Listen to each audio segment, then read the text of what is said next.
Hello students. आज का topic related है क्वांटम मैकेनिक्स से। क्वांटम मैकेनिक्स का मीनिंग होता है बच्चों स्मॉल पार्टिकल्स की स्टडी करना। ओके, जैसे कि एटम्स हो गए, मॉलिक्यूल्स हो गए, ओके, इलेक्ट्रॉन्स, ओके। तो बच्चों इनकी स्टडी करना ही क्वांटम मैकेनिक्स कहलाता है। Okay, that means microscopic level पे जो हम स्टडी करते हैं। ओके, तो बच्चों क्वांटम मैकेनिक्स क्या होता है? It is the study of microscopic objects in the motion.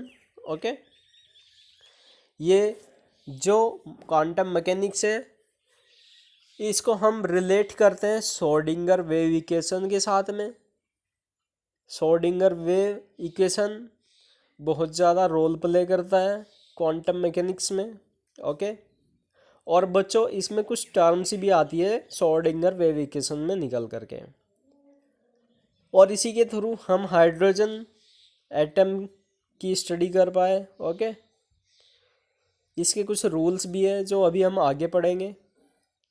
First हमें पढ़ना है क्वांटम मैकेनिक्स। ओके, तो बच्चों जैसे कि आप देख पा रहे हैं, quantum mechanics is the theoretical science that deals with the study of the motion of the microscopic objects, जैसा कि मैंने अभी आपको बताया, that have both observable were wave like and particle like properties. तो बच्चों मैंने आपको टू टाइप्स के नेचर के बारे में बताया था। First one is wave like and second one is particle like properties. Quantum mechanics is based on a fundamental equation which is called Schrodinger equation. Okay, तो बच्चों क्वांटम मैकेनिक्स जो है वो फंडामेंटल इक्वेशन पे बेस्ड है, और जिसको हम क्या बोलते हैं, श्रोडिंगर वेव इक्वेशन। तो बच्चों कोई भी अगर एक सिस्टम होता है उसमें एटम्स और मॉलिक्यूल्स होते हैं। ओके, और उसमें क्या होता है कि अगर एनर्जी चेंज नहीं होती, ओके, तब बच्चों हम श्रोडिंगर इक्वेशन को ये वाली फॉर्म में लिख सकते हैं। ओके, कहने का मतलब ये है, अगर हमारे पास कोई सिस्टम होगा, सिस्टम में एटम्स होंगे, मॉलिक्यूल्स होंगे, और ये जो सिस्टम है इसकी अगर एनर्जी सेम रहती है, दैट मीन्स चेंज नहीं होती है, तब हम ये जो श्रोडिंगर इक्वेशन होते हैं इसको लिख सकते हैं H cap psi equal to E psi. Okay, तो बच्चों यहाँ पर तीन टर्म निकल करके आती है, H, Sai and E. Okay, तो बच्चों ये जो एच होता है इसको हम बोलते हैं Hamiltonian operator. Okay, Hamiltonian operator से मतलब है बच्चों, जैसे कि डिफ्रेंशिएशन होता है मैथमेटिक्स में। ओके, ये क्या करता है, डिफ्रेंशिएट करता है साई को और ई को। क्लियर, और इसको हम बच्चों डी बाय डी साई के साथ में रिप्रेजेंट करते हैं। ओके, ओके स्टूडेंट्स, तो बच्चों ये क्या है, ऑपरेटर। ऑपरेटर मीन्स जो ऑपरेट करता है। Okay, E is the total energy of the system. तो बच्चों जो सिस्टम की एनर्जी होती है हम उसको ई से रिप्रेजेंट करते हैं। Okay, and Sai represent the wave function which is the amplitude of the electron wave. Okay, जो इलेक्ट्रॉन वेव होती है बच्चों, साई उसके वेव फंक्शन को रिप्रेजेंट करता है, या फिर अगर हम सिंपल लैंग्वेज में बोले तो उसके एम्पलीट्यूड को रिप्रेजेंट करता है। क्लियर? ओके, तो बच्चों यहाँ पर कुछ लाइंस दी गई है, आइए इनको पढ़ते हैं। When Schrodinger equation is solve for hydrogen atom. तो बच्चों अगर हम ये Schrodinger wave equation hydrogen atom के लिए सॉल्व करते हैं, ओके, तो उसमें क्या होता है बच्चों, कुछ पॉसिबल एनर्जी लेवल्स होते हैं, ओके, जिसमें इलेक्ट्रॉन ऑक्यूपाई करते हैं कोरस्पॉन्डिंग वेव फंक्शन को। Okay, associated with each energy level. Clear? तो बच्चों इसके लिए कुछ लेवल्स निकल करके आते हैं इलेक्ट्रॉन्स के लिए, ये जो स्पेस में मूव करते हैं, दैट मीन्स ऑर्बिट में। Okay, out of the possible values only certain solutions are permitted. तो बच्चों जैसे कि काफ़ी सारे सॉल्यूशन आते हैं, उनमें से कुछ ही पॉसिबल वैल्यूज को परमिट करते हैं। Okay, clear.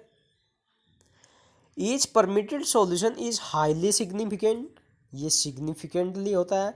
मैंने सिग्निफिकेंट टॉपिक आपको अच्छे से पढ़ाया है। Okay, it corresponds to a definite energy states, और ये पर्टिकुलर एनर्जी स्टेट्स को डिफाइन भी करता है। Thus we can say that energy is quantized. तो हम क्या बोल सकते हैं बच्चों की एनर्जी क्वांटाइज होती है, क्योंकि उनके कुछ लेवल्स बन जाते हैं, और ये जो लेवल्स होते हैं वो सिग्निफिकेंट तौर पर होते हैं। Clear. Psi gives us the amplitude of the wave, psi amplitude को रिप्रेजेंट करता है, and psi has no significance value. Okay, psi square gives us the region in which the probability of finding electron is maximum। तो बच्चों psi square अगर हम psi का product करते हैं psi के साथ में, तो ये बनता है psi square, जो कि प्रोबेबिलिटी देता है इलेक्ट्रॉन के फाइंड आउट होने की।